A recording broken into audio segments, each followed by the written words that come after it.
Hi folks, and welcome to this week's short video tutorial on basic Midgame Tactics that is based on the free book that's available on the Xiangqi Federation website. So, a quick analysis of the board would show that red would have one chariot, one horse, one cannon. Black would also have similar major pieces. Black would have extra pawn that cross the river. And these four pawns are all locked down facing each other. Both colors would have a full guard. At this point in time, black would have a central cannon that is already attacking the black king, and the chariot was the chariot cannot traverse to this side of the board for the iron ball checkmate at the moment. Now it would be red's turn to move, and uh, the red horse was now under attack by the black chariot, so it's a little bit, the situation is a little bit complicated, and it would look that it would appear that red was probably going to lose some material.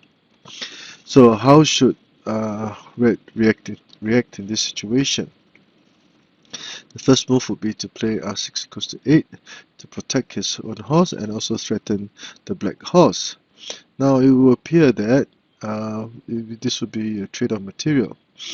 So black will counter with r2 minus 1, hoping to play, preparing to play c5 equals to 2 to gain material and also perhaps attack from this flank. Now, how should red react in this situation? Now, he will play a very nice move of c4 plus 4. That will be the that will be the key move for this entire board. Now, by advancing the cannon to the enemy pawn rank, sorry, this cannon will now be able to do much using various combinations of various tactical combinations. So let's say if black continued with c5 equals to 2 to gain material. Now, at this point in time, it would not be a good idea to play a4 minus 5 because red would simply capture the black horse. Now black cannot play c4 equals to 8 at this point in time because black will simply sacrifice his horse and be prepared to go for the iron ball checkmate. Now red will lose in this manner. But red should capture the horse first. He need not worry about losing back a piece because once black played this move, red would play c4 equals to 8 to threaten to capture the chariot. Now this would place black in a predicament. If it captured the chariot, if it captured the horse, red would then go for a discovered check and capture material to gain a winning position.